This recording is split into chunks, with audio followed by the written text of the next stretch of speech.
May kanya-kanya tayong pangarap oras na pumasok tayo sa relasyon. Mga pangarap na pwedeng magpatibay lalo na ng pagsasama o maging dahilan ng pagbagsak nito. Ikaw kabarangay, ano nga ba ang pangarap ninyo ng karelasyon mo?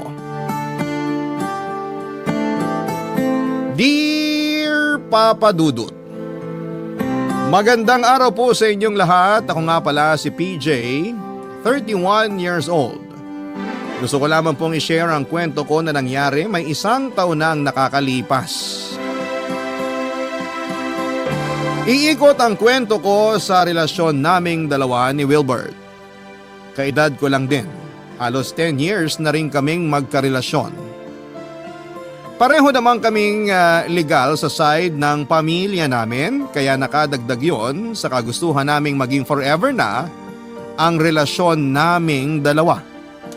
Hindi naman nagkaroon ng komplikadong problema ang relasyon namin. Naging peaceful ang pagsasama namin dahil magkaugali kami at hindi kami ma-issue na mga tao. Nagsama na rin kaming dalawa sa isang bahay para makatipid kami at para mas makilala pa ang isa't isa. Mas tumibay nga ang relasyon namin mula noong nagpasya kaming magsamang dalawa. Mas minahal namin ang isa't isa at hindi ko inakalang posible palang pangarapin mong makasama ang isang tao hanggang sa ibang buhay. Ganon ko kamahal si Wilbert at alam kong ganon din naman siya sa akin. Tulad ng ibang magkarelasyon ay nangarap din kaming maging maayos ang buhay namin. Ninais naming maging stable sa buhay para sa future ng pagiging pamilya namin. Napag-uusapan namin yon madalas kaya marami na kaming naplano bago pa kami umabot sa punto na nagbalak na kaming bumili ng bahay at lupa. Kahit nga hindi naman ganoon kalaki ang sahod namin ay nagtiwala kami sa isa't isa na mabibili namin ang pangarap naming bahay tulad ng iba. Na-inspire kami sa mga group sa Facebook kung saan ay nakapagpatayo na ang karamihan ng bahay. Doon din kami nakakakuha ng paraan at tips para madali kaming makapag-ipon para sa pangarap naming bahay. Inipon naming lahat ng nakita namin at halos mapuno na ng screenshots mula sa Facebook ang aming mga cellphone. Natuwa lang din ako na dedicated at ganado rin si Wilbert para sa pagbili ng bahay. Kaya naman naging madali na ang pagkakaroon ng inspirasyon sa amin para ipagpatuloy ang plano namin, Papa Dudut.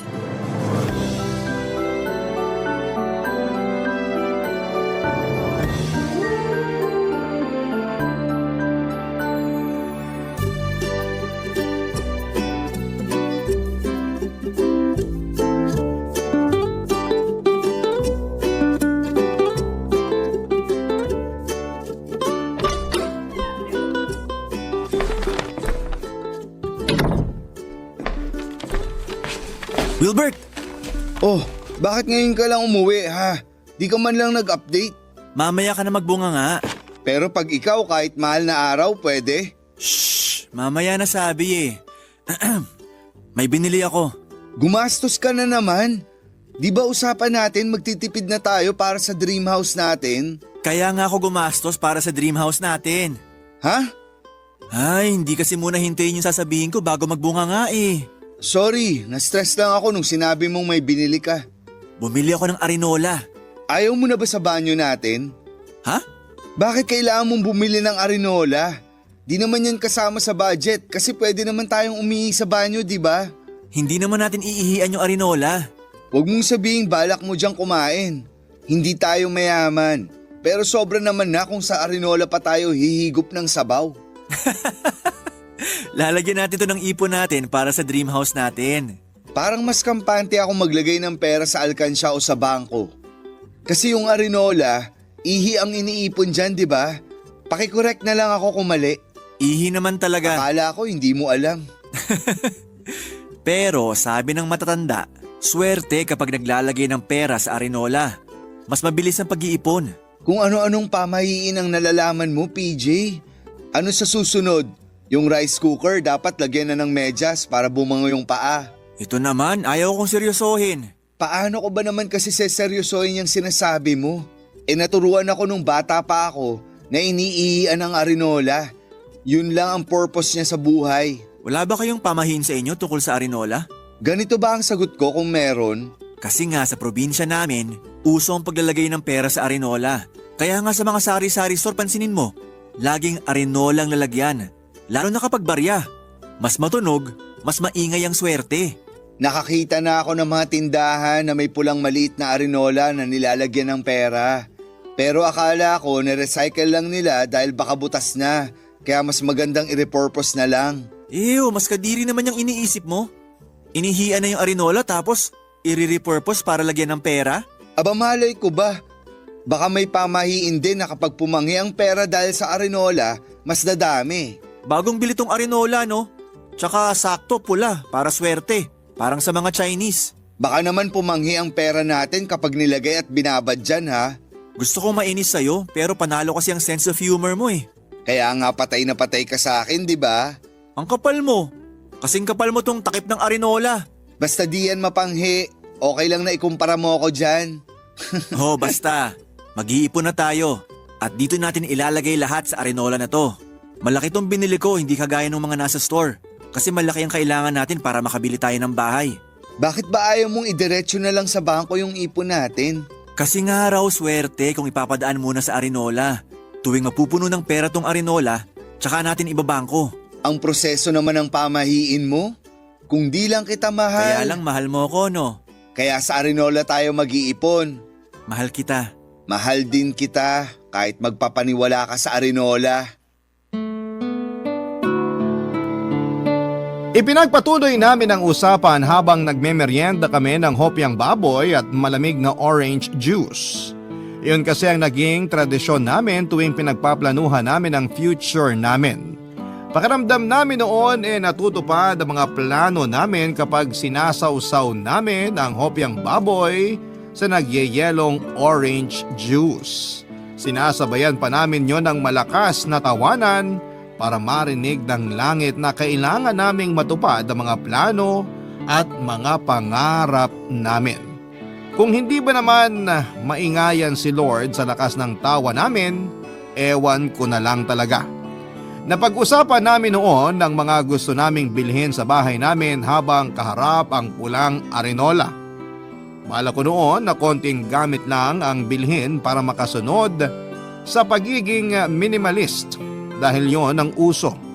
Kaya lang ay kinontra ni Wilbert dahil sabi niya, hindi pwede ang pagiging minimalist sa ating mga Pinoy. Lalo na tayong mga nasa low to middle income class dahil panigurado kahit mga paper bag mula sa restaurant na hindi mo naman magagamit ay itatago mo pa rin. Umaasa kasi tayong magagamit pa rin natin yon balang araw kahit na hindi naman natin alam kung kailan. Marami pa kaming napag-usapan at hindi sana kami titigil kung hindi lang namin napansin ang mabilis na paggalaw ng mga kamay ng orasan. Oras na para magpahinga dahil kailangan muli naming magtrabaho kinabukasan para sa mga pangarap namin. Sa pangarap naming tahanan. Bago kami nahiga ay humarap pa kaming dalawa sa malapad naming salamin sa kwarto. Pinagmasdan namin ang bawat isa at saka ngumiti. Binulungan ako ni Wilbert at sinabing balang araw mas maganda na ang isusuot naming pangtulog. Binulungan ko rin siya at sinabing balang araw ay maganda na ang bahay na pagtutulugan naming dalawa. Napangiti kaming pareho sa mga bulong namin at saka nagpasya na humiga sa kama para magpahinga. Hanggang sa panaginip ay umabot ang pangarap kong bahay para sa amin ni Wilbert. Ganon katindi ang kagustuhan ko noon na makabili na kami. Kaya sisimula na nga naming punuin ang arinola. Hindi ng ihi kundi ng pera. Mabilis lang sana ang pag-iipon kung walang problemang biglang darating sa harapan mo. Inaasahan ko naman ng may mga problemang haharang sa pag-iipon namin. Kaya lang ay hindi ko inaasahan kung gaano yon kabigat. Papa Dudut.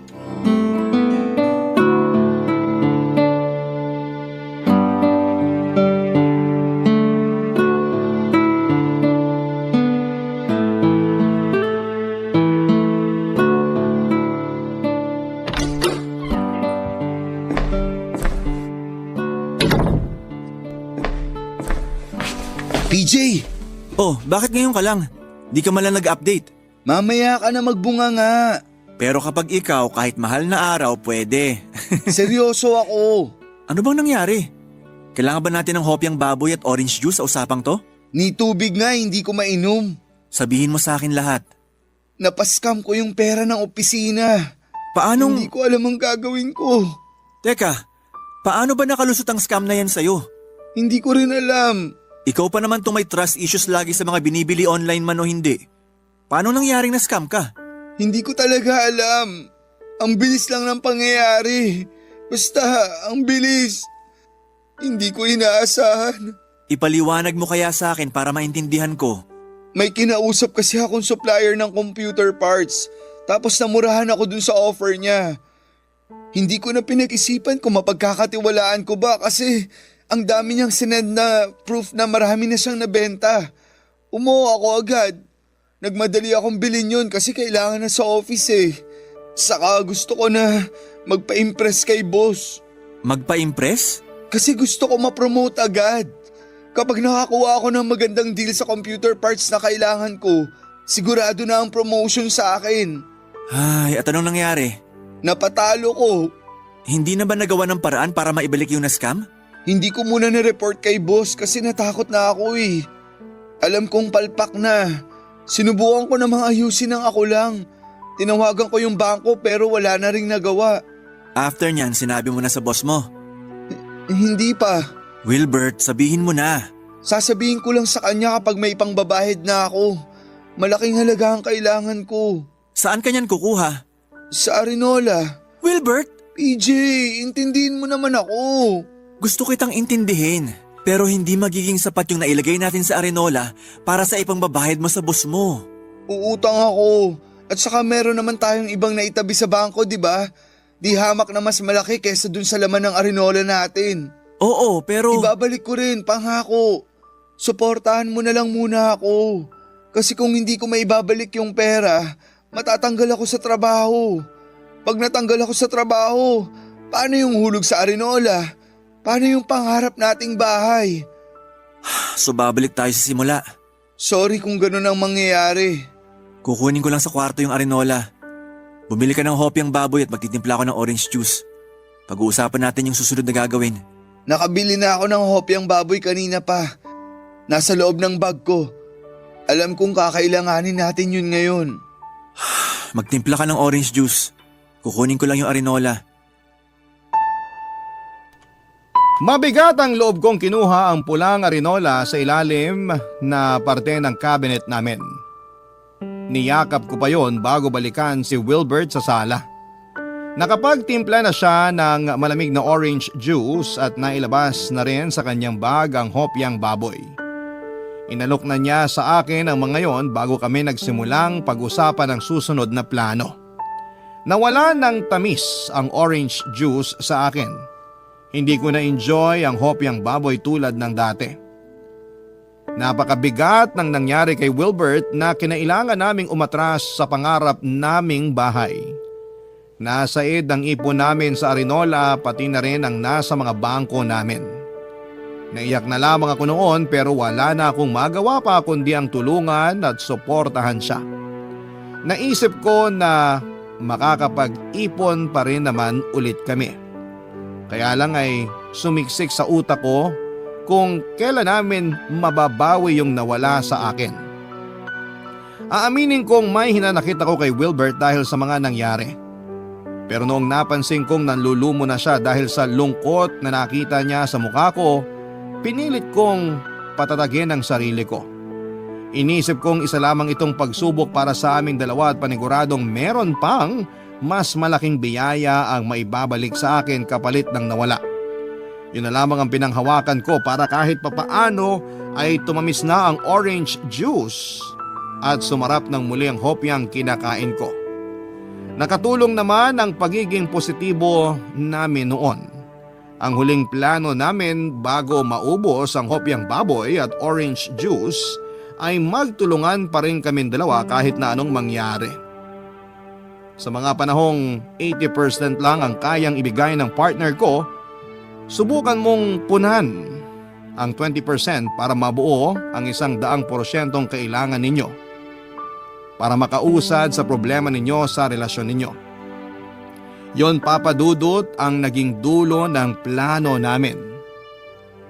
Nakagaan yon kahit papaano sa amin at pinagdasal ko na lamang din na mapuno muli ang pulang arinola na pinanghahawakan kong makapagdadala ng swerte sa buhay at sa mga pangarap namin. Kaming dalawa, hawak kamay at walang iwanan kahit na anuman ang maging problema. Barangay Love Stories. Barangay Love Stories. Sa pagdaan ng mga araw ay unti-unti ay nakapaglagay na kaming muli sa pulang arinola. Hindi ko pa rin siyempre matanggal noon sa isipan ko ang nawalang pera noon. Malaki ang ginawa naming pagtitipid para makahabol sa nawala sa amin. Hindi na kami nakapag-date sa labas tulad ng dati. Nakakailang painit kami sa mga ulam na nabibili namin sa karinderya na binabaon na rin namin sa aming mga trabaho. Nabawasan na rin ang mga pagkakataon na bumibili kami ng hopyang baboy at orange juice. Hindi dahil hindi namin yun afford kundi dahil wala pa kaming susunod na plano. May mga pagkakataon noon na gusto kong sisihin si Wilbert sa mga nangyari. Pero pinigilan ko ang sarili ko dahil alam kong hindi yon makakatulong sa sitwasyon namin. Ayoko rin namang magkaroon ng problema ang relasyon namin dahil lang sa isang pagkakamali niya. Lagi ko na lamang binabalikan yung mga panahong nagsakripisyo siya sa relasyon namin para lang may pangbawi sa nagawa niyang pagkakamali. Hindi man naging madali ang magpatawad noon pero kinaya ko dahil mahal ko siya. Papa Dudut, akala ko ayun na ang huling beses na magagalaw namin noon ang arinola. Pero hindi pala. Hindi ko inakalang muling mababawasan ang laman noon at dahil na naman kay Wilbert. Isa na namang panibagong pagsubok yon sa amin samantalang hindi pa ako nakakahabol sa pagpapatawad sa kanya sa unang beses na unang ginalaw namin ang arinola. Isang araw, Papa Dudut, habang naglalagay ako ng dagdag ipon sa arinola ay napansin kong parang nabawasan ang laman noon. Hindi naman malinaw ng 100% ang alaala ko. Pero alam ko kung hanggang saan na ang inabot ng ipon namin doon. Alam ko kung ilang libo ang nabawas doon sa unang tingin pa lamang. Nakaramdam ako ng kaba at una kong naisip ay si Wilbert. Hinintay ko siyang makauwi ng bahay para kumprontahin siya at hindi ako mapakali noon habang naghihintay sa pag-uwi niya. Inaral ko ang mga tamang salita na gagamitin sa paghaharap naming dalawa. Kaya lang ay iba pa rin ang lumabas sa bibig ko noong nakaharap ko na siya mismo, Papa Dudut.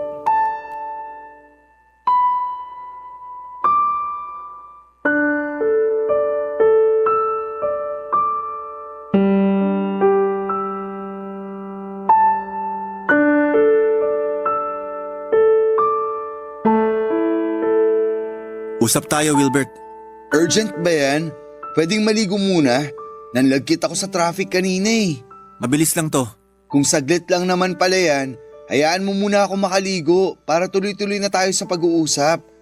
Ay, oo nga pala, may gusto akong panoorin. Umupo ka na, kailangan na natin mag-usap. May nangyari ba? Bakit ang seryoso mo? May nangyari?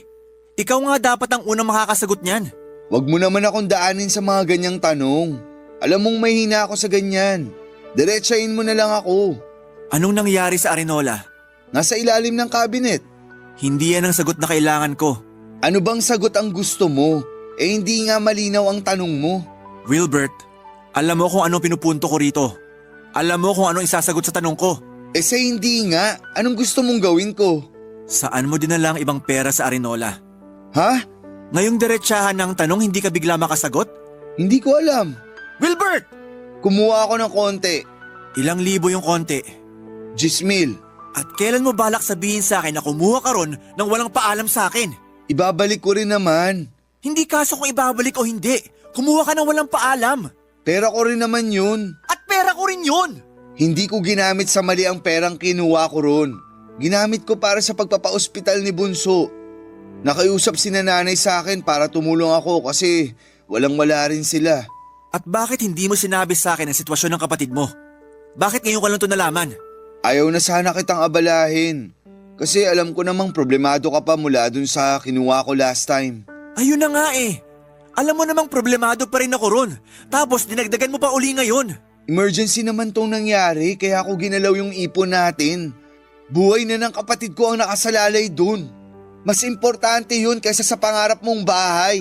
Naiintindihan kong importante ang buhay ng kapatid mo. Pero sana man lang sinabi mo sa akin. Partner mo ako. Kailangan ko ring malaman. Lalo na't pera natin ang ginamit mo para sa kapatid mo. Eh di sorry. Kung napipilitan ka lang sa sorry na yan, bawiin mo na lang. Nagsorry ako kasi gusto ko na lang matapos tong usapan na to. So napilitan ka nga? Bahala ka na nga dyan. Saka mo na lang ako kausapin kapag naiintindihan mo na ako. Huwag mong asahan na mangyayari yan anytime soon. Hindi talaga kami nagkaayos kagad ni Wilbert Papadudut. Nagpataasan kami ng pride at siya rin naman ang naunang nagpakumbaba dahil alam niyang may mali siya. Nakipag-usap siya sa akin para maresolbahan namin ang problema dahil nasa iisang bahay lamang kami at hindi namin pwedeng maiwasan ang isa't isa. Nakipag-cooperate naman siya at ganon din ako dahil gusto ko na ring magkaayos kami. Pero kinailangan ko munang ipaintindi sa kanya ang ginawa niya. Nagpatuloy naman ang pagpapakumbaba niya at na-appreciate ko yon. Nagsorry ako sa kanya at pinag-usapan kung paano kami makakabawi. Hindi rin kasi biro ang kinuha niyang pera dahil nga nagsisimula pa lamang kaming muli sa pag-iipon. Inamin ko sa kanyang masama ang loob ko at humingi muli siya ng sorry. Nakokonsensya raw siya dahil kailangan naman daw talaga magpaalam siya sa akin. Kaya lang ay emergency daw kasi yon at natakot siya na baka hindi ako pumayag. Nasaktan naman ako sa sinabi niya dahil parang wala siyang tiwala na gusto kong tumulong sa pamilya niya. Hindi ko na lamang pinalaki pa ang issue para makapag-move forward na kami sa buhay. Nangako si Wilbert na babayaran niya ang kinuha niyang pera na ginamit niya sa pagpapaospital sa kapatid niya. Pinangako rin niya na mas malaki na ang ilalagay niya kumpara sa akin, lalo na at may nauna na rin siyang kinuha mula sa ipon namin.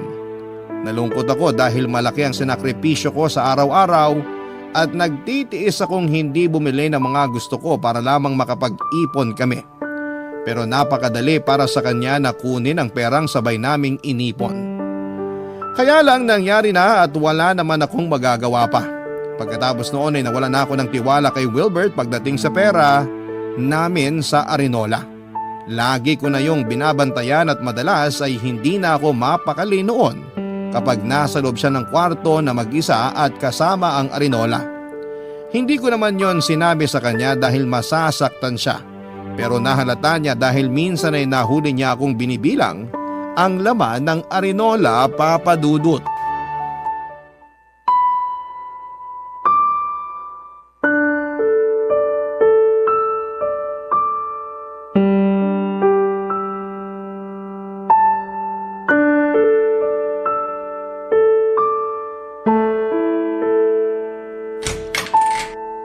Chinat kita sa Facebook para bumaba ka na ng kwarto.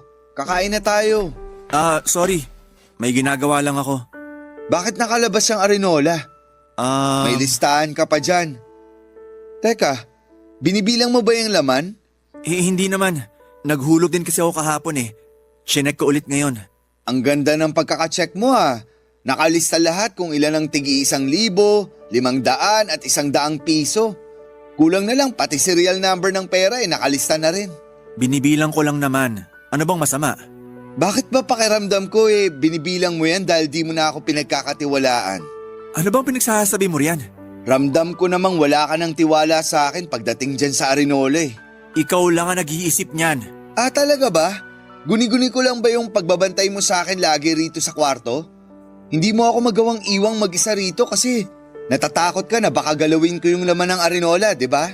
Alam mo, Ilang beses kang nagmamadaling puntahan ako rito sa kwarto kapag nauuna akong pumanik dito.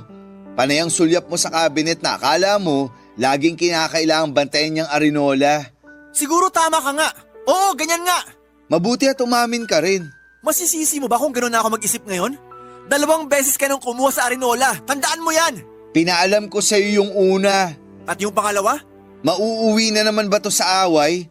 Kakaayos lang natin ha. Eh kung hindi mo naman minasama yung pagbabantay ko sa Arinola, hindi tayo aabot sa ganito. Mamasamain ko talaga. Kasi nagmumukha akong magnanakaw sa sarili kong pera eh. Hindi mo lang to sariling pera. Pera ko rin to. Alam ko. Baka gusto mo ring idein na mas malaki ang karapatan mo dyan sa Arinola dahil nakailang hugot na ako dyan. Kung pwede, bakit hindi? Yan na ba ang nagagawa sa'yo ng pera? Ito ang nagagawa sa akin ng pangarap ko. Sabi na eh, para na naman sa pangarap mong bahay. Pangarap nating bahay. Normal lang naman na di agad masunod ang plano. Pero sana masusunod yung plano kung naging maayos ka lang. Nagsorry na ako, di ba? Ilang beses na ako nagmakaawa sa'yo na patawarin mo na ako. Pero may bubog ka pa rin pala sa akin. Hindi kasi ganun kadaling kalimutan yun dahil magkasunod yung ginawa mo. Ilang beses ko bang kailangang mag-sorry, PJ? Hanggat di ko nakukuha yung bahay na pangarap ko, hindi magiging enough ang sorry mo. Ah, talaga? Wag na lang natin palang ituloy na bumili ng bahay. Kasi mukhang hindi naman magiging enough ang sorry ko. Eh di wag na. Wag na, no? O sige, basagin na lang natin tong Arinola na to. Wilbert, wag! Akala ko ba swerte ang dala ng Arinola na to? Bakit puro kamalasan ang inaabot ng relasyon natin dahil dito? Wag mong isisi sa Arinola ang palpak na desisyon mo.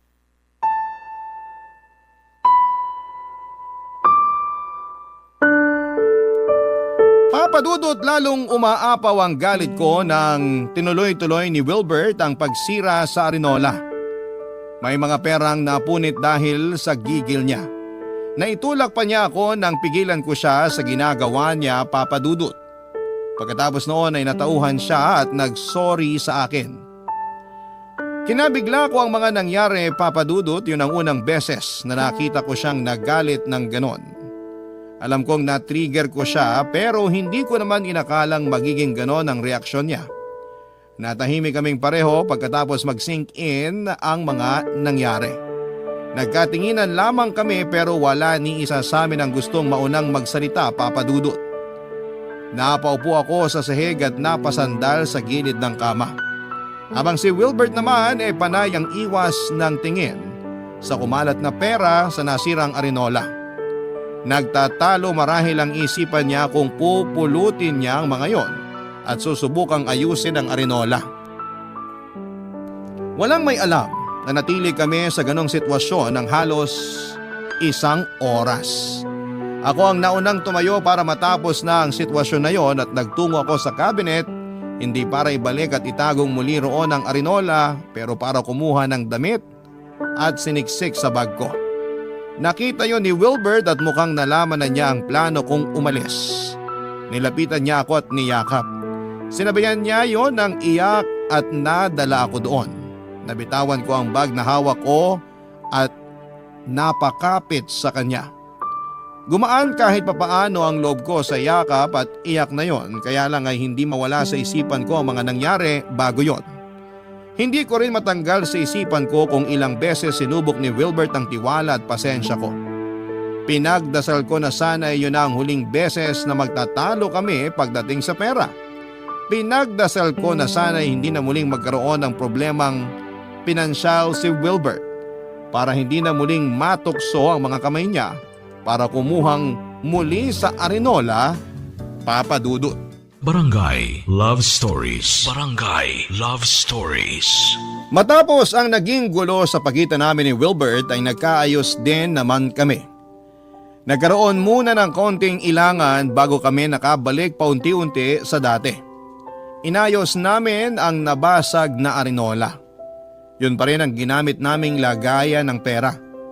Pansin ang bakas ng pagkasira ng Arinola kahit maingat naman naming dinikit-dikit lahat ng parteng nabasag. Hindi na ngayon maibabalik tulad ng dati, malaki na ang naging lamat mula ng unang beses po itong mawasak. Bigla ko tuloy naisip ang nangyari sa relasyon namin ni Wilbert, Papadudot. Tulad ng isang Arinola. Nagkaroon na rin ng lamat ang aming relasyong dalawa at hindi man namin kaagad inamin. Pero ramdam naman namin sa bawat tingin ang problema. Hindi na katulad ng dati ang lahat pero hindi na rin kami nag-aaway. Tahimik na lamang kami kapag kakain sa tuwing uuwi galing sa trabaho. May mga araw na mas gusto kong manatili na lamang muna sa trabaho kaysa ang umuwi ng bahay at madatnan doon si Wilbert. Ganon din ang iniisip kong nararamdaman ni Wilbert dahil may mga araw na pansin kong balisa siya kapag nasa loob lamang kaming pareho ng bahay. Pagdating naman sa aming pag-iipon ay napansin kong hindi na masyadong naglalagay ng pera si Wilbert. Hindi ko naman siya sinabihan o pinupuna dahil sa takot na baka mauwi na naman kami sa away tulad ng dati. Kinakatakutan ko na umabot kami sa isang maliit na away dahil paniguradong lalaki yon tulad ng dati. Ako na lamang ang nagsusumikap na maglagay ng pera doon dahil lang sa kagustuhan kong makabili na. Pakiramdam ko ay yun lang noon ang paraan para guminhawa ang gulong na mamagitan sa relasyon naming dalawa. Kapag ako ang nasa kwarto noon at wala pa si Wilbert, panay pa rin ang bilang ko ng perang nakalagay sa loob ng arinola. Nakalista pa rin ang mga perang nandun at hindi ko yon pinakita o pinahalata kay Wilbert dahil alam kong sasama na naman ang kanyang loob sa akin. Kaya naman na-monitor ko pa rin ang laman ng arinola. Kaya agad kong napansing nabawasan na naman nang minsang binilang ko ito. Nanginginig na naman ang katawan ko sa galit. Unang rumihistro sa utak ko si Wilbert. Hinintay ko siyang makauwi galing sa trabaho para kumprontahin muli at noong pagkakataon na yon ay may iba na akong bala laban sa kanya. Kaya alam kong hindi siya makakailag at masasapul ko na siya papadudot.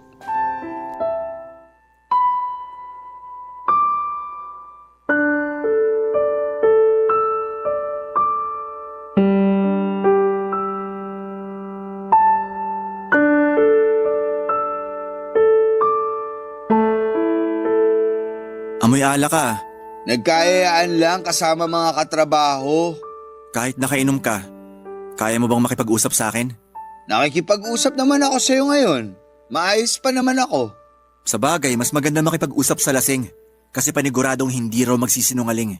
May problema na naman ba, PJ? Siguro. Diretsahin mo ko.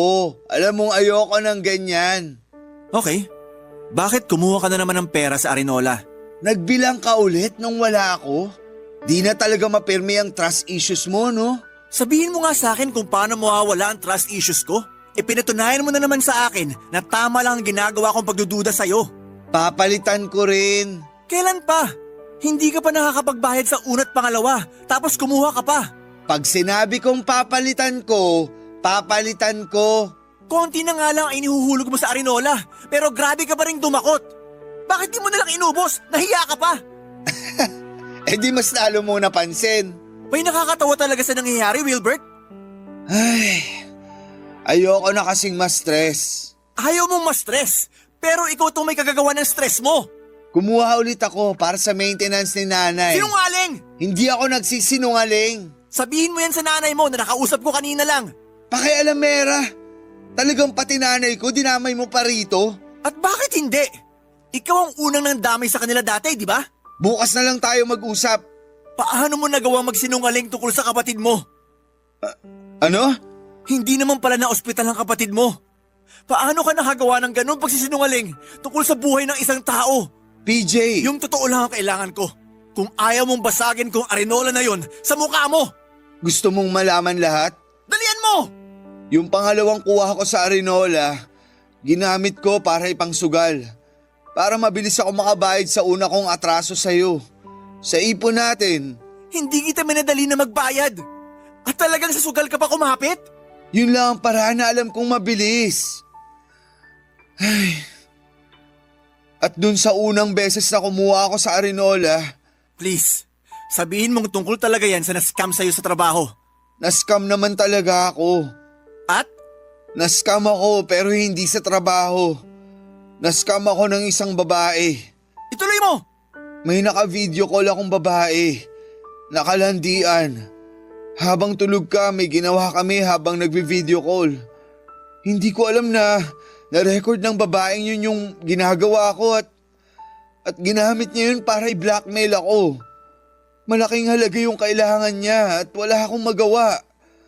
Doon totoong napunta yung unang pera na kinuha ko sa Arinola.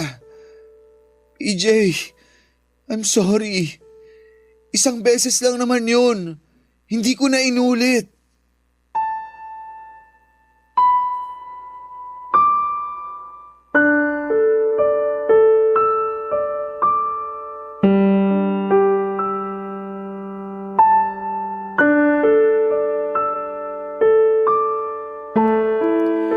Papadudot, hindi ako makapaniwala sa sinabi ni Wilbert. Ni sa panaginip ay hindi ko man lang nakitang magagawa niya yon sa akin. Napatanong ako kung ano bang kulang sa akin para gawin niya yon sa akin. Inasahan kong iiyak ako at magwawala ng mga oras na yon pero hindi po yon nangyari. Nakatitig lamang ako sa kanya at siya naman ay nag-aabang ng mga salitang pwedeng makasakit sa kanya. Hindi ko yon ibinigay sa kanya. Tanging nagawa ko na lamang noon ay pumanhik sa aming kwarto at nagkulong doon ng halos 30 minutos. Hindi ako sinundan ni Wilbert, alam kong nasa sala lamang siya noon at inaabangan ang susunod na gagawin ko. Maski ako ay hindi ko alam ang susunod na gagawin ko. Nabigla ako masyado at hindi ko napaghandaan ang magiging reaksyon ko. Basta nasa loob lamang ako ng kwarto at nakaupo sa sahig. Makalipas ang ilang saglit ay nagpasya na akong tumayo, Papa Dudut. Tinungo ko ang kabinet at saka kinuha sa ilalim noon ang arinola. Nanginginig ang mga kamay ko habang hawak ang arinola na yon. Ang arinolang inakala ko makapagbibigay ng swerte sa amin. Pero kabaliktaran ang naidulot sa relasyon namin ni Wilbert. Doon ako nakaramdam ng bigat ng dibdib, Papa Dudut. Nagmadali akong lumabas ng kwarto para balikan sa sala si Wilbert. Nadatnang ko si Wilbert na nakaupo sa sofa at may hinandang hopyang baboy at malamig na orange juice. Pilit ang ngiti niya na may halong kaba. Samantalang ako ay hindi ko magawang pikein kahit ang masamang tingin ko sa kanya. Nagalangan siyang simulan ang usapan kaya naman ako na ang lumapit at pinatong na ang arinola sa harapan naming dalawa. Nakita ko ang bigat sa mukha niya ng pagmasdan ng arinola. Nakatingin lamang ako sa kanya habang kinakalma ang sarili ko. Nang handa na ako ay kinausap ko na siya sa mga susunod naming plano. Hindi katulad ng dati, ang mga planong yon ay hindi maitatawid ng maayos ng hopyang baboy at malamig na orange juice. Papa Dudut.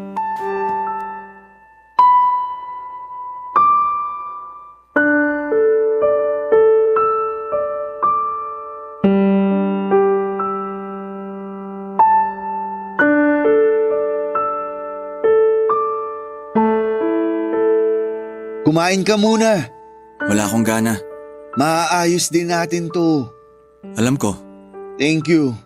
Akala ko kasi ayaw mo nang ayusin to. Magkano pa yung kailangan mo para sa babaeng ng blackmail sa'yo? Konti na lang naman na. Kasya na kaya tong laman ng arinola? Oo. At kung hindi naman, pwede naman akong umutang kina nanay. Aabalahin mo pa sila. Maiintindihan nila ako. Bakit? Kaya mo na bang sabihin sa kanila kung bakit kailangan mo ng pera? Hindi naman kailangang sabihin sa kanila. Paano pag nagtanong? Hahanap ng dahilan. Maghahanap ng dahilan? O gagawa na naman ng kasinungalingan? Baka mamaya sabihin mong ako naman ang na-ospital. Hindi kita tutulungan dyan. Hindi naman ganyan. Basta, ako nang bahala. Ikaw ang bahala, pero iba ang nagdudusa. Ayusin na lang natin to. Malulusutan din natin to. Hindi ko nga alam kung bakit kailangan kasama ko sa dapat lumusot sa problemang sinimulan mo.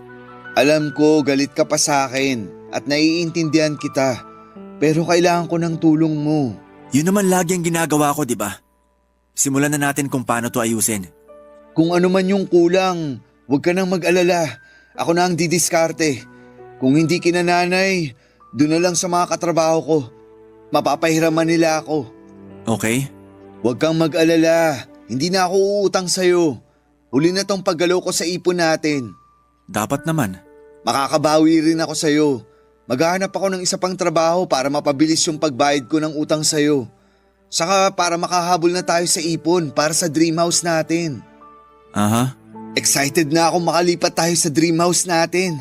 Sisipagan ko na talaga ang paglalagay ng ipon sa Arenola. Aha. Para namang di ka nakikinig sa mga sinasabi ko. Sorry. Binibilang ko kasi tong laman ng Arenola para alam ko kung sapat sa ipangbabayad mo sa ng blackmail sa'yo. Sabi ko naman sa'yo, okay na yan. Ako nang bahala kung kukulangin. Pwede pa kitang bigyan ng 5,000 piso. May extra pa naman ako rito. Ha? Hindi na kailangan. Nakakahiya na. Tanggapin mo na. Huli na rin naman. Ang laki na nang naitulong mo sa akin. Hindi ko na kayang tanggapin yan. Pero kung maluwag naman sa loob mo, Kunin mo na tong 5,000 piso. Pagkatapos nun, kunin mo na rin lahat ng gamit mo rito sa bahay at umalis ka na. ha? Malakas naman ang pagkakasabi ko, no? Sigurado naman akong narinig mo. Akala ko ba ayusin natin to? Tama naman. Tinulungan kitang ayusin ang sitwasyon mo. Binigay ko na sa'yo lahat ng laman ng Arenola. May 5,000 pa akong ibibigay. Ang ibig kong sabihin yung tungkol sa relasyon natin. Iniisip mo pa talaga na may relasyon pa tayo? Matapos kong malaman lahat ng ginawa mo? Pero aayusin natin, di ba? Wala nang ibang kailangang ayusin.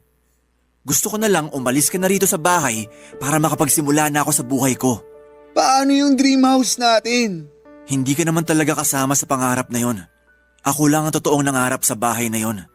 Kasi kung kasali ang puso mo ron, sana hindi ka gumawa ng dahilan para mabura ang pangarap na yon. Inabot ko na ang 5,000 kay Wilbert at binilinan siyang umalis na rin ng araw na yon. Hindi niya yon tinanggap kaya naman nilapag ko na lamang sa lamesa. Inulit ko ang mga sinabi ko baka lang sakaling hindi na proseso ng utak niya lahat ng mga nangyari. Hindi siya nakapagsalita at nakatingin lamang siya sa 5,000 pisong pinatong ko sa mesa. Nagpa siya akong umalis muna ng bahay, Papa Dudut. Bago ako lumabas ng bahay ay inulit ko ang pagpapaalis ko sa kanya. Sinabi kong babalik ako ng bahay oras na makaalis na siya. Hindi pa rin niya ako inimik. Nanatili lamang siyang nakaupo at tila nagtatalo ang isipan at puso niya sa gagawin. Hindi ko alam kung saan ako pupunta noon hanggang sa dinala ako ng mga paa ko papunta sa simbahan. Nagkataon nakakatapos lang ng misa at pasarado na ang simbahan. Naupo ako sa pinakadulong upuan at doon ay bigla akong napabulalas ng iyak. Nabigla ako sa mga nangyari dahil akala ko ay wala na akong luhang mailalabas. Pero doon lang nag-sink in sa akin lahat ng sakit na idinulot ni Wilbert sa akin. Madaling araw na ako nang makauwi at pagkarating sa bahay ay wala na mga gamit ni Wilbert. Pero hindi niya kinuha ang 5,000 piso at ang laman ng Arenola. Nanikip ang dibdib ko nang ma-realize kong tapos na nga talaga kaming dalawa.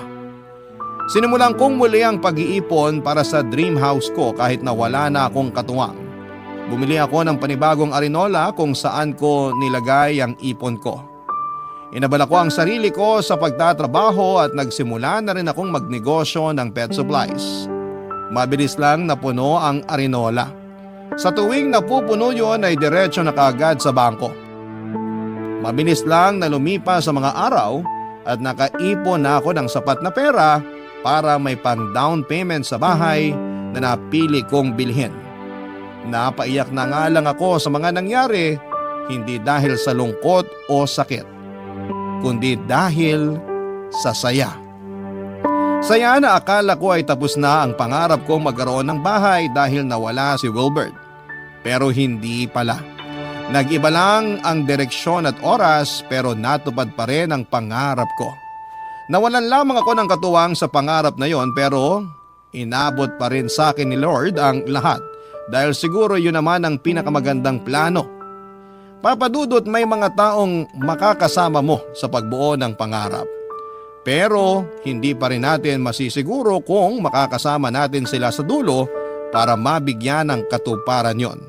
Pero kahit na ganoon man ang nangyari ay nagpapasalamat pa rin ako dahil mas lalo akong tumatag sa pagkawala ni Wilbert at mas lalo ako nagkaroon ng drive para bigyang katuparan ng mga pangarap ko. Hanggang dito na lamang po ang aking liham. Maraming salamat po at nagawa ninyong ibahagi ang aking buhay sa lahat ng inyong mga masusugid na tagapakinig sa Barangay LS. Muli maraming salamat po. Ang inyong forever kapuso at kabarangay, PJ. Ang anumang kapintasan ay hindi hadlang para mahanap mo ang taong tunay na nagmamahal sa iyo. Minsan, ito pa ang nagiging tulay para makilala mo kung sino talaga ang tatanggap sa iyo ng buong buo. Ikaw, kabarangay, paano ka tinanggap ng taong minahal mo sa kabila ng mga kapintasan mo? Dear Papa Dudut, magandang araw po sa inyo at sa lahat ng mga nakikinig ngayon sa Barangay Love Stories. Isa rin po ako sa mga libo-libo ninyong tagapakinig. Lagi po ako nakasubaybay sa Facebook para makinig ng mga bagong kwento ninyo. Tawagin niyo na lamang po ako sa pangalang Lyda. 32 years old sa ngayon at ang kwento ko naman ay nagsimula noong sa mas bati pa ako nakatira. 2 taon rin po ang nakakalipas. Papadudot, madalas ko pong idaw ng sarili ko lalo na tuwing hindi ko naiiwasang ikumpara ang itsura ko sa iba. May kapayatan po kasi akong babae at hindi na nakikita ang kaliwang mata ko dahil sa glaucoma. Pero pagdating sa height ay papasa ako sa height requirement sa mga beauty pageant. Hanggang 3rd year high school lamang po ang natapos ko dahil maaga akong namulat sa pagtatrabaho. Pa-extra lamang noon sa kung ano-anong trabaho ang tatay ko. Ang nanay ko naman ay sugaron at halos wala na ring pakialam sa aming magkakapatid. Mula nang umalis ako sa bahay ay nagkahiwa-hiwalay na rin kami ng 2 ko pang kapatid. Yung huling balita ko ay naghanap na rin sila ng trabaho dahil hindi na sila kayang buhayin ng mga magulang namin. Ipinagkasundo naman ako ng tatay ko sa kumpare nitong itago na lang natin sa pangalang Isidro. Tutol po ako sa pagsasama naming dalawa dahil parang tatay ko na rin siya. Pero wala naman akong magawa lalo na't para sa tatay ko ay yun na lamang ang silbi ko. Malaki kasi ang naitulong ni Isidro noong magipit ang pamilya namin. 58 anyos na si Isidro at nagtatrabaho siya bilang Kristo sa sabungan. Pero bukod doon ay nagkaalaga siya at nagkukondisyon ng mga manok na panabong sa kanya ibebenta ng mahal. Maselan po siya pagdating sa mga alaga niyang manok. Kaunting pagkakamali lang ay halos bugbugin na niya ako. Mula din nang magsama kaming dalawa ay hindi na niya ako pinayagang mamasukan bilang kasambahay dahil wala raw mag-aasikaso sa kanya. Lalong-lalo na sa mga alaga niya. Sa katunayan, Papadudot, ay impyernong maituturing ang naging buhay ko sa poder ni Isidro. Pero tiniis ko na lamang ang lahat. Iniisip ko kasi na wala rin namang ibang magkakagusto sa kagaya kong hindi na nga kagandahan, ay bulag pa ang kaliwang mata, Papadudot.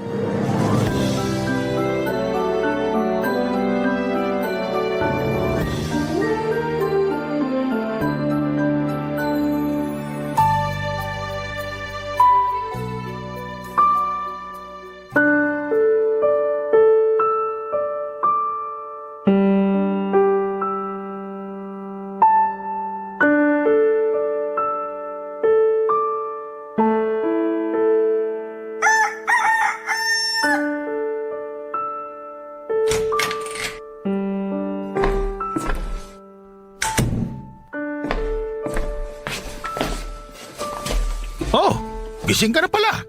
Buti naman at maaga mong pinutol yung pagiging prinsesa mo sa panaginip. Kala ko gigising na naman ako nung wala pang pagkain eh. Maaga naman talaga ako nagigising. Nauna ka lang Huwag na... mo ko simulan. Kaya aga-aga pinapainit mo ulo ko. Kakain ka na ba? Paghahanda na kita ng almusal. Hindi na. Asikasuhin mo na lang yung mga manok doon sa labas. Siguraduhin mo na sakto lang ibibigay mong pagkain. Kung hindi, malilintigan ka sa akin. Linisin mo na mabuti mga kulungan. Masyado nang malaking puhunan ko sa mga yon. Kaya hindi pwede magkasakit. Nung nakaraang araw, parang wala kang buto o maglinis. Ang dami pang naiwang dumi ron. Sige, asikasuhin ko na muna. Teka, Yung 3 manok na malapit doon sa puno ng mangga, huwag mong papakainin. O sige, may iutos ka pa ba? Wala na. Tapusin mo na mabilis yung pinapagawa ko sa'yo. Mag-almusal ka kapag ginanahan ka na. Lalabas lang muna ako. Sige na, lumabas ka na. Wawalan pa ako ng gana dyan sa pagmumukha mo. Eto, lalabas na.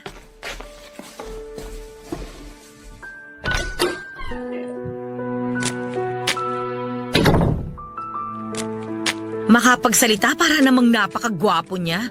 Konti na nga lang magiging kamukha na niya yung mga manok niya rito eh. Uy, Laida!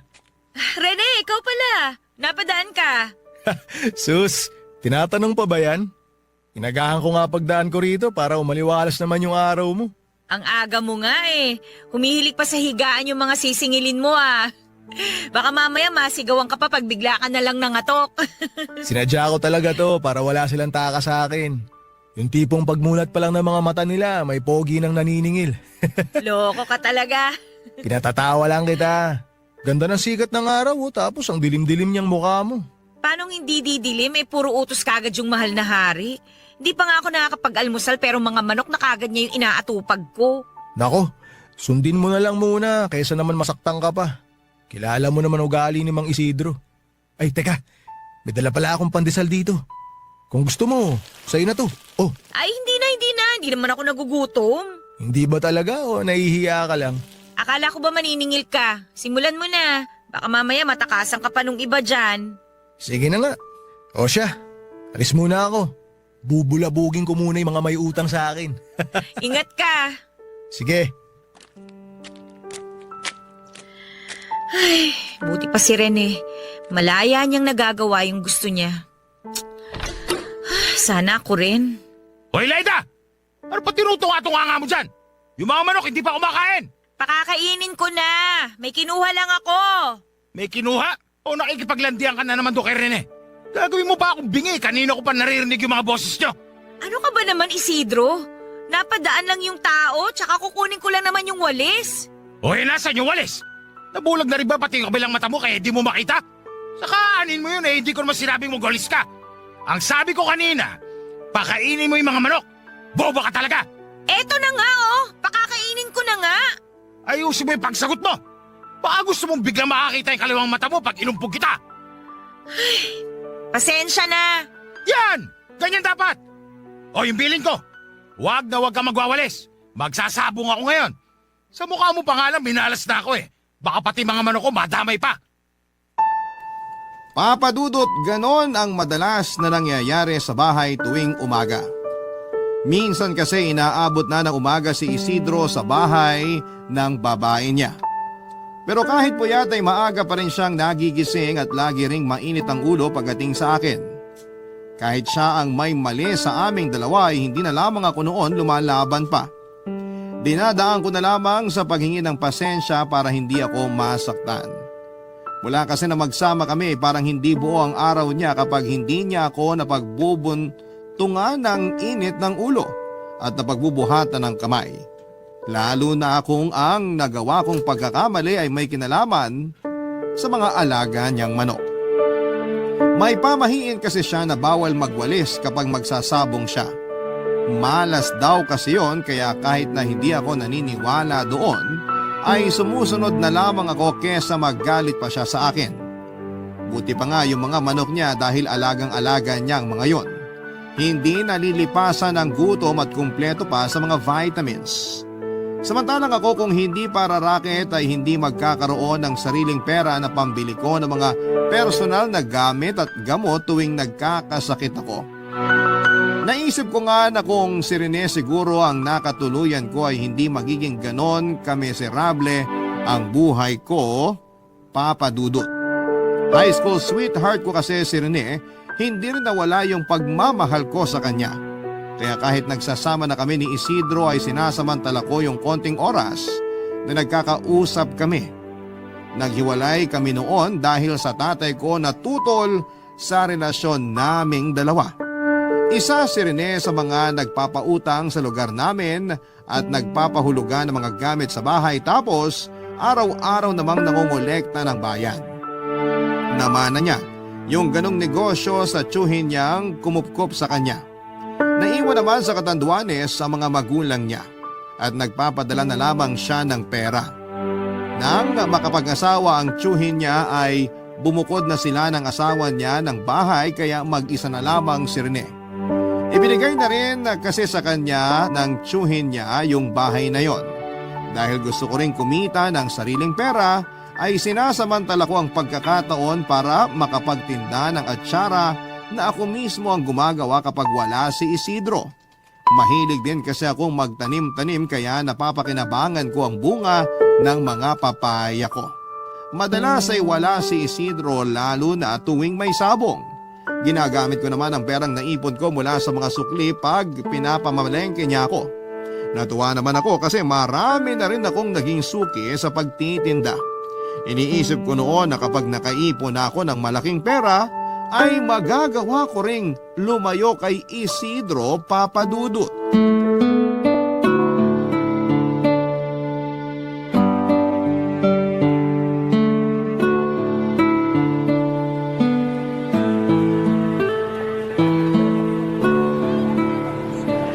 Buti naman napadaan ka rito.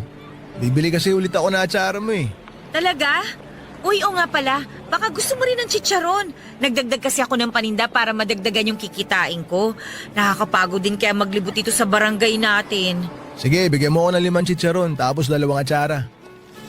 Teka, hindi ka ba nabibigatan dyan sa mga dala mo? Dami rin yan ha. Tsaka mukhang bibigay na rin yan bayong na pinaglalagyan mo. Kala mo lang yun. Matibay tong bayong ko, no? Tsaka walang mabigat kapag negosyo yung pinag-uusapan. Pero teka, kabibili mo lang ng 3 garapon ng atsara nung isang araw ah. Inuulam mo ba yun? Grabe naman to. Parang ayaw mo na ako pagbentaan ah. Hindi naman sa ganon. Nagtataka lang ako kasi 3 na nga yung binili mo nung isang araw tapos nung isang linggo lang may 5 ka pang in-order.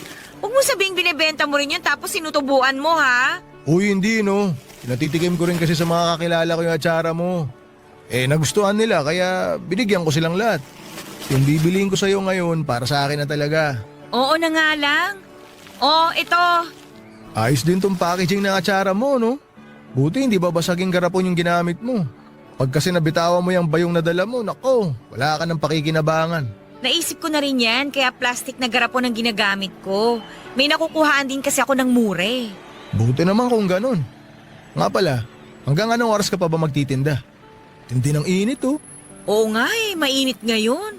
Pero uuwi na rin naman ako maya-maya. Kailangan ko kasi makabalik kagad sa bahay.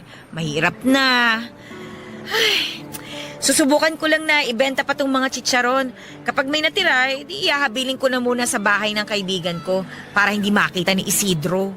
Ibang klase rin talaga si Mang Isidro eh. Hindi siguro masarap ulam ng nanay niya nung ipinagbubuntis pa lang siya. Parang pinaglihi sa sama ng loob eh. Sira!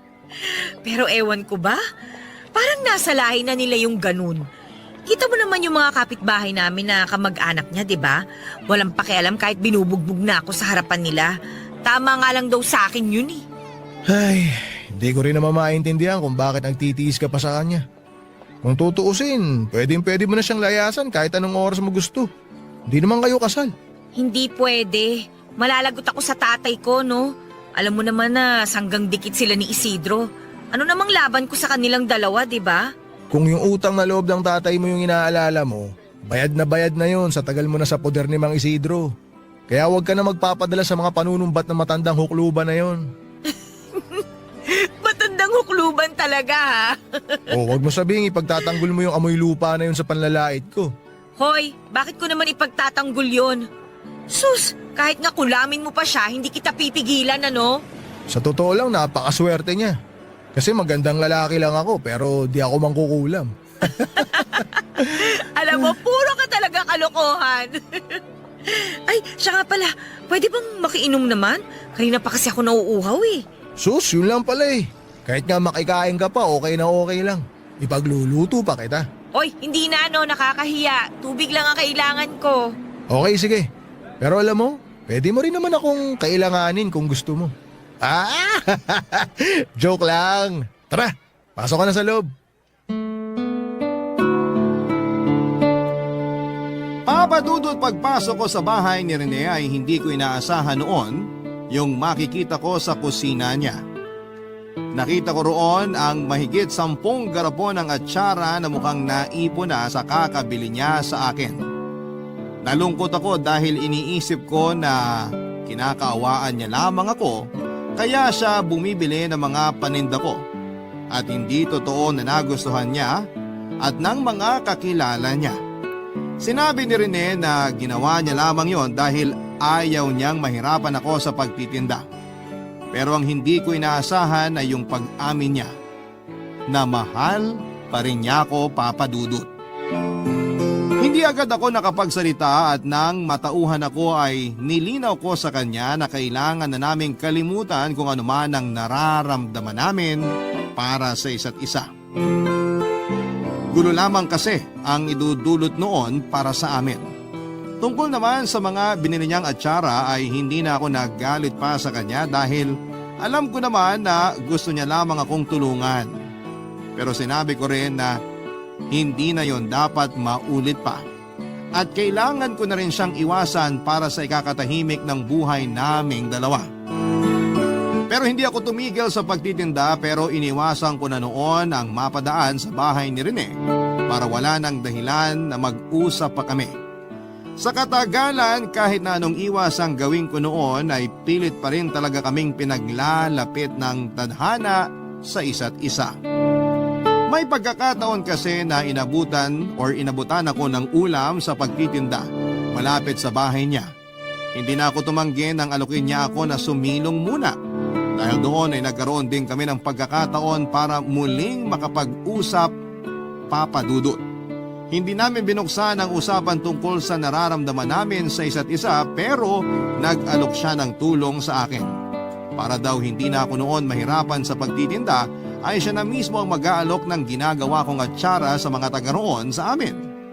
Sa ganong paraan ay hindi ko na kailangang mawala ng matagal sa bahay at hindi na rin ako masyadong mapapagod sa paglalakad.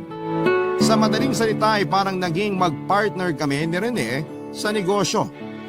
Ang akala ko noon ay magiging maayos ang lahat dahil maganda naman ang resulta ng pagtutulungan naming dalawa. Pero nagkamali ako, Papa Dudut, dahil mukhang iba ang nangyari pagkatapos ng lahat ng yon. Barangay Love Stories. Barangay Love Stories. Papa Dudut, may isang gabi na nakaranas muli ako ng pambubugbog ni Isidro. Nalaman niya kasi yung tungkol sa pagtitinda ko at pinaamin niya ako kung saan galing ang pinangpuhunan ko doon. Nagsinungaling ako at sinabing inutang ko yon pero hindi siya naniwala at paulit-ulit akong sinaktan. Pero sa pagkakataon na yon ay mas malala pa ang ginawa niya. Nagtamo ako ng mga sugat at halos mawala na rin ang malay nang tumama ang ulo ko sa haligi ng bahay niya. Dahil hindi ko na nakayanan pa ang ginagawa ni Isidro sa akin ay pansamantala akong umalis sa bahay niya at nakituloy sa bahay ng kaibigan ko. Nakarating naman kay Rene ang nangyari kaya pinuntahan niya ako at inalok ng tulong. Nung una, Papa Dudut, ay nag-alangan akong tanggapin ang alok niya na kumuha ng paupahan at titirhan ko. Pwede naman daw ako sa bahay niya pero alam niya na madali akong matutunton doon ni Isidro. Sigurado rin na hindi siya titigilan ni Isidro kapag nalaman itong tinutulungan niya ako. Kaya naman pinag-isipan ko talaga yon ng mabuti. Nakibalita na lamang muna ako sa kaibigan ko at doon ko nalaman na hinahana pa rin ako ni Isidro. Yun din ang naging dahilan kaya nabuo ang desisyon ko na pumayag na sa alok ni Rene. Pero kung kailan handa na ako ay saka naman dumating ang panibago na namang problema, Papa Dudut.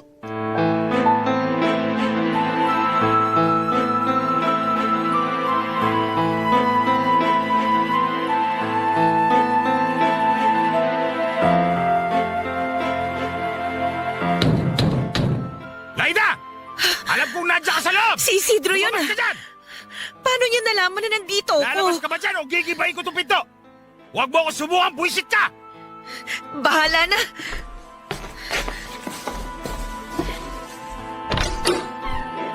Bakit ang tagal mo akong pagbuksan, ha? Isidro, huwag ka namang mag-iskandalo dito. Nakakahiya sa mga kapitbahay ng kaibigan ko. Wala akong pakialam! Buisit kang babae ka! Dito ka pa talaga nagtago, ha? Bumalik ka na sa bahay! Hindi! Ayoko na!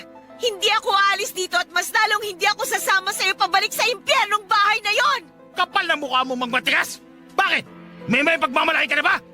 Palamunin ka lang naman! Hindi ako palamunin gaya ng iniisip mo! Kaya kong buhayin ang sarili ko ng mag-isa! Napakayabang mo talagang babae ka! Baka nakakalimutan mo na malaki ang utang na loob sa akin ng tatay mo! Yan lang ba ang palagi mong isusumbat? Pwes, para sabihin ko sa'yo, sa pangaalipin mo sa akin at sa pagtrato mo sa akin na parang hayop, bayad na yung utang na loob ng tatay ko sa'yo! Baka nga sobra pa! Kung hindi ka sasama, pues, kakalad ka rin na lang kita! Aray Halika! Matigas ka, ha? Iwan mo yung braso ko! Ano ba? Halika na sabi! Hindi ako sasama sa'yo! Laida! Rene! Tulungan mo ako! Mang Isidro! Bitawan niyo si Laida! Hoy! Huwag kang makailam dito! Asawa ko siya, kaya isasama ko sa pauwi kung gugustuhin ko! Asawa? Hindi pa naman kayo kasal ah. Tsaka kung asawa turing mo sa kanya, hindi mo siya aalilain. Hindi mo rin siya sasaktan na parang hayop. Binalaan na kita, bata! Huwag kang makailam dito kung ayaw mo makatikim sa akin! Hindi ako natatakot sa'yo. Kung di mo bibitawan si Laida, tatawag ako ng pulis. Ipadadamput kita. Lakas din naman ang loob mo, no? Gusto mo rin ba masaktan? Isidro, wag! Huwag mo sasaktan si Rene! Alalang-alala ka talaga sa lalaking yan? Bakit? Ngayon na ba? Bakit pa nga ba ako nagtatanong? Halata na kayong dalawa! Hayaan mo na ako, Isidro. Parang awa mo na. Ayoko nang bumalik sa bahay mo. Hindi rin ako papayag na kunin ka pa ng matandang yan, Laida. Sigurado ako na bubugbugin ka lang ulit yan pagdating mo sa bahay niya. At sa tingin mo may magagawa ka? Oo, meron akong magagawa. Alam ko na malakas lang loob mo na saktan si Laida kasi walang tumutulong sa kanya dun sa teritoryo mo. Alam ko rin na lagi mong ginagamit yung utang na loob ng pamilya niya para hawakan mo siya sa leeg. Pero lilinawin ko lang sa'yo, hindi mo siya pagmamayari, Mang Isidro! Papadudot hindi umubra ang mga pananakot namin kay Isidro. Tagumpay pa rin niya akong naisama pauwi ng araw na yon. At gaya nga ng inaasahan ko ay mas lalong naging impyerno ang buhay ko sa kanya. Gustong gusto ko na sanang tumakas noon pero nagbanta si Isidro na sasaktan niya pati ang pamilya ko kapag hindi ako sumama sa kanya. Bukod nga sa pananakit niya sa akin ay napapadalas na rin noon ang pag-inom niya sa bahay niya kasama ang mga kaibigan niyang sabongero. At tuwing umaalis naman siya, kinakandado niya ang bahay para hindi ako makalabas. Sakali man na tangkain ko noong tumakas, nakabantay naman ang mga kamag-anak niya na ilang hakbang lang ang layo ng mga bahay sa amin. Para kung isang preso ng mga sandaling yon, papadudot. Pero buti pa nga sa kulungan dahil nakakakain pa ang mga preso.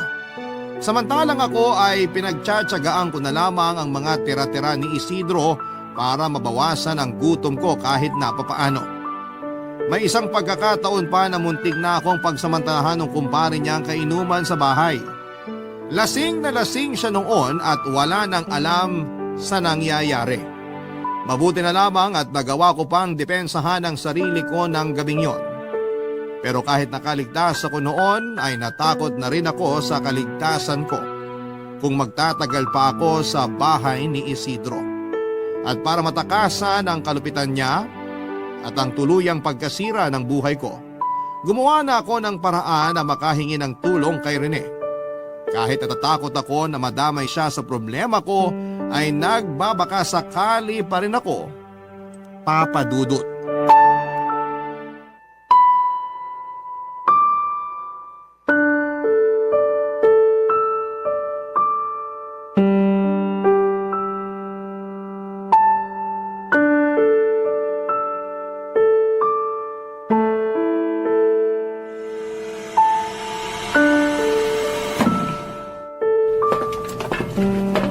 Rene, sigurado ka ba na hindi na tayo masusundan ni Isidro? Hindi yan. Huwag ka na masyado mag-alala. Hindi niya na tayo mahahabol. Ang layo na nitong bus mula sa atin. At kung balak niya na sundan tayo, Di naman niya alam kung saan tayo papunta. Pero paano kung guluhin naman niya yung tito mong naiwan dun sa lugar natin? Nako, wag na wag siya magkakamali sa tito ko. Di siya sasantuin nun. Sana nga hindi na lang siya manggulo. Ay, nag-aalala na nga rin ako para sa kaligtasan ng pamilya ko eh. Sigurado ko na sila yung unang-unang pupuntahan ni Isidro kapag nalaman niyang wala na ako sa bahay niya. Huwag ka na masyado mag-isip. Ibiniling ko na sila sa tito ko. Sinabi ko na kung pwede, bisitahin niya sila paminsan-minsan. Pero sigurado naman ako na walang masamang gagawin sa kanila si Isidro. Hanggang pagbabanta lang naman yun eh. Ewan ko ba? Masyado na talaga akong natakot sa kanya. Sa dami ng pasa at sugat na nakuha ko sa pambubugbog niya, mahirap na para sa akin nakalimutan yun. Sabihan mo lang ako kung gusto mo siyang kasuhan ha. Kayang-kaya kitang tulungan. Tsaka malakas ang laban mo. Tingnan mo nga oh. Sariwa pa yung mga sugat mo. Hindi na rin eh. Hindi na ako magkakaso. Gusto ko na lang talaga na makalayo sa kanya. Ay, gusto ko na ng tahimik na buhay. Hayaan mo. Sisikapin ko na maibigay yun sa'yo. Alam mo naman kung gaano kita kamahal, di ba? Hindi ko na tuloy alam kung paano ako makakabawi sa lahat ng naitulong mo sa akin. Tsaka malaki na rin yung gulo na binigay ko sa'yo. Anong bawi-bawi sinasabi mo dyan? Di mo kailangan bumawi. Yung kasama pa lang kita ngayon, okay na ako. Ay, kung alam mo lang kung gaano ko nakatagal gustong gawin to. Nung nakita ko pa lang kung paano ka sinasaktan ni Mang Isidro, sinabi ko na talaga sa sarili ko, pag nagkaroon ako ng pagkakataon, ilalayo kita sa lugar natin. At ngayon, hindi ko ahayaan na makuha ka pa niya sa akin.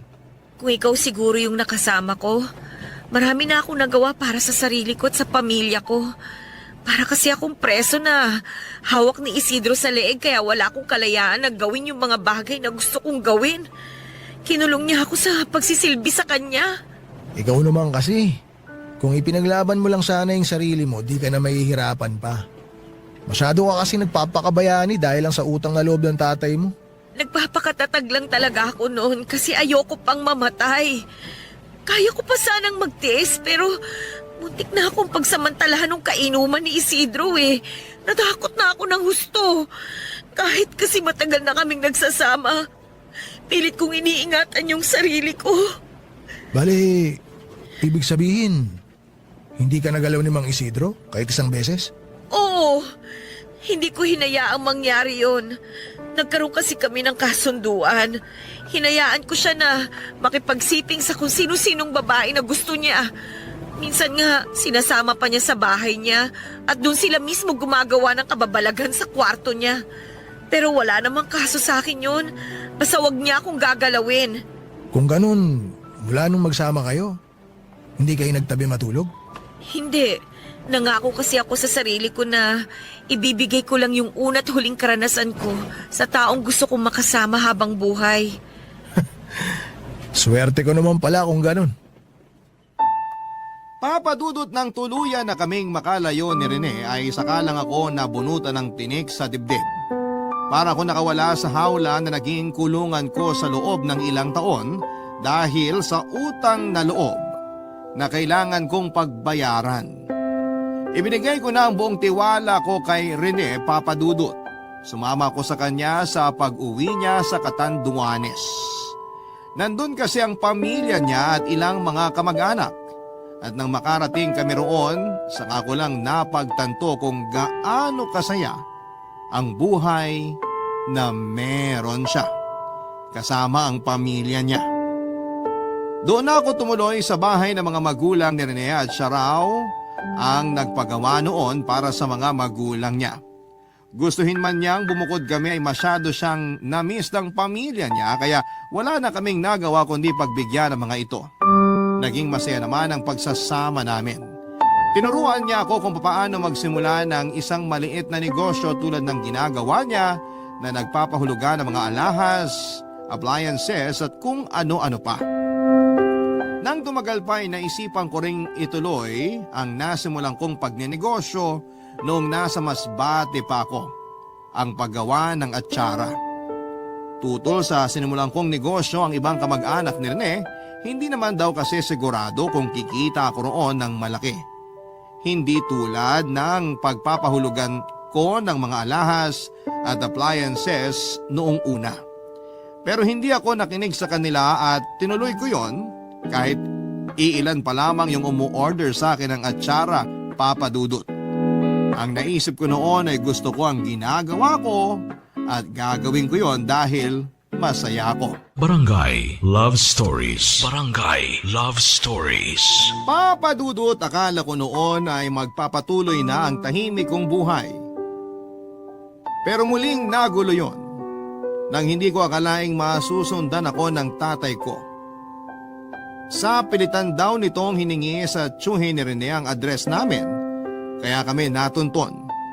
Pinipilit niya akong bumalik kay Isidro pero mula nang piliin kong sumama kay Rene, ay buo na ang desisyon ko na lumayo na at isipin din ang para sa sarili ko.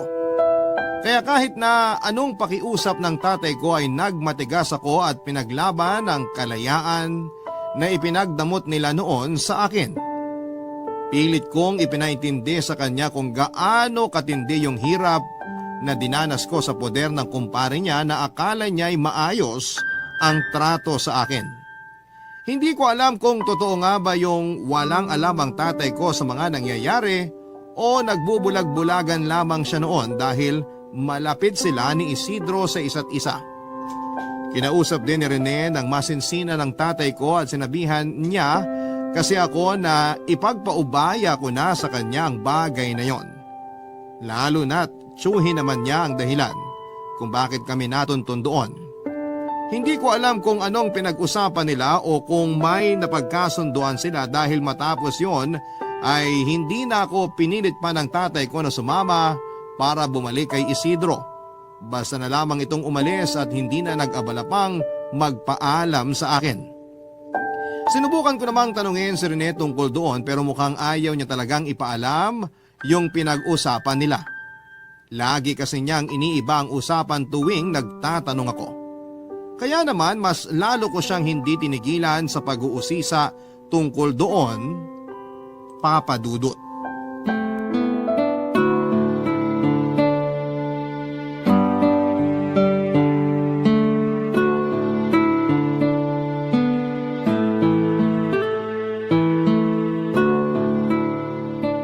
Mahal, ano ba talagang sinabi mo kay tatay kahapon?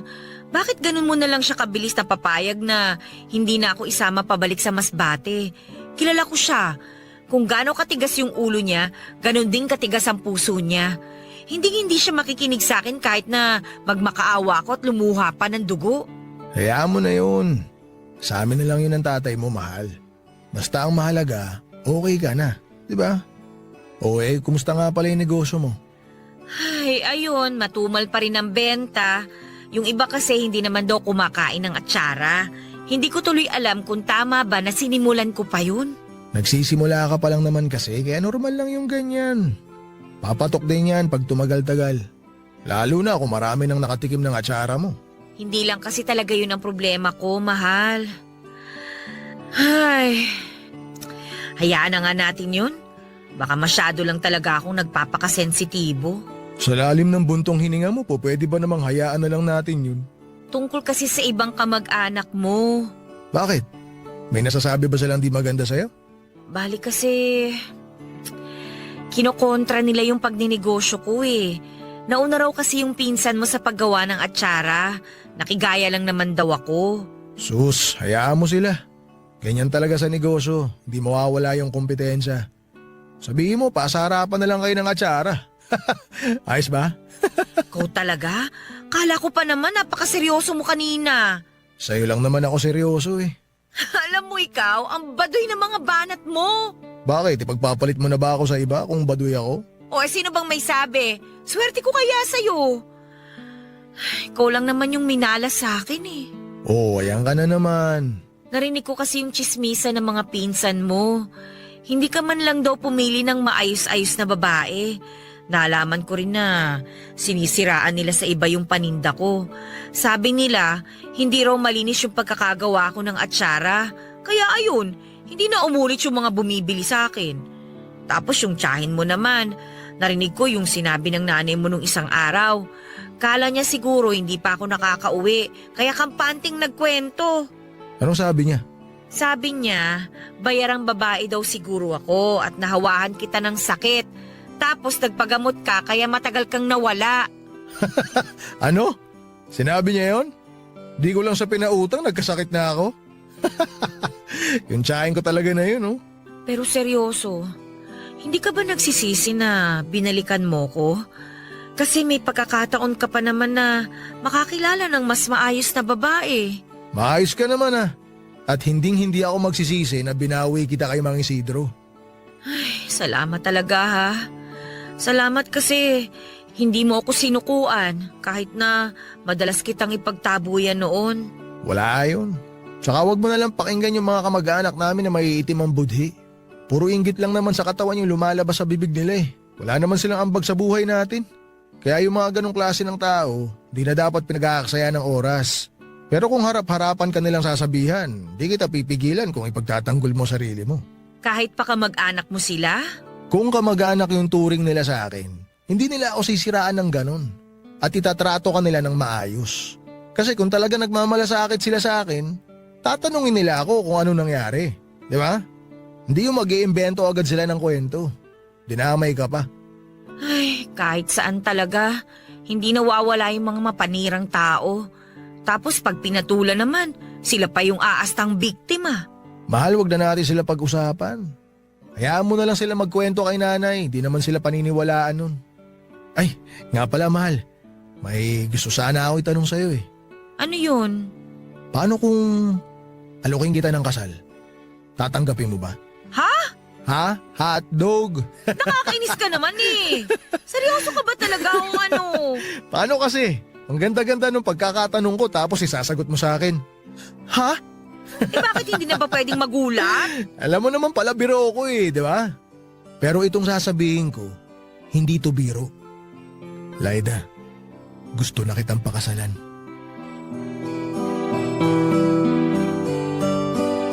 Papadudot na gulat man ako ay tinanggap ko pa rin ang alok na kasal ni Rene. Wala naman akong dahilan para tanggihan siya bukod sa pareho kami ng nararamdaman para sa isa't isa. Ay sigurado na talaga ako sa kanya. Ipinakita rin naman ng mga magulang niya yung buong suporta nila sa aming dalawa. Habang abala kami sa preparasyon sa kasal ay doon ko na rin po nalaman ang dahilan kung bakit hindi na ako pinilit ni tatay na sumama pabalik sa Masbate. Binigyan daw ni Rene ng pera ang tatay ko at hindi naman daw kalakihan yon, pero nagkaroon sila ng kasunduan na hindi sasabihin kay Isidro kung nasaan kami at hindi na ako pipilitin pang umuwi sa probinsya namin. Nagalit ako sa pagbibigay niya ng pera sa tatay ko pero hindi ko rin naman pinalaki pa yung issue. Lalo na tapos na rin naman yon. Naging maayos ang pagsasama namin ni Rene gaya ng inaasahan ko habang papalapit yung kasal namin. Walang araw na hindi niya pinaparamdam kung gaano ako kahalaga sa buhay niya. Pero nung isang linggo na lamang ang hinihintay bago ang kasal, nangyari naman ang isang trahedya na bumago sa takbo ng buhay namin, Papa Dudut. Naaksidente si Rene habang naniningil ng mga pautang niya. At dahil po sa aksidenteng yon ay naputulan siya ng kaliwang binti. Naging mahirap para sa amin ang mga nangyari bukod kasi sa naranasang depresyon ni Rene ay naubos din ang mga naipon naming pera sa hospital bills at mga gamot niya. Gustuhin man naming magbayad ang salarin sa aksidenteng yon ay wala naman silang mapagkukunan ng pera. Dahil nga po sa mga nangyari, ang bahay na lamang na para sa mga magulang ni Rene ang natira sa mga naipundar niya. At habang nagpapagaling siya ay kinausap ko siya tungkol sa naiwan niyang mga pautang. Plano ko kasi noon na ako na lamang ang magpatuloy sa paniningil habang nagpapa-order din ng atsara. Alam ko kasi na mahihirapan na siya na gawin ang bagay na yon lalo na at nakadepende na siya sa wheelchair niya. Pero hindi ko naman nakalain na iba ang magiging reaksyon ni Rene, Papa Dudut.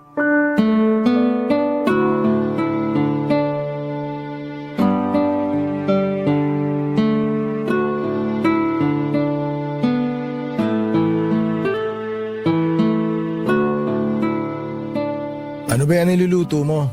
Tsaka bakit parang ang dami? Magbabaon kasi ako ng pagkain.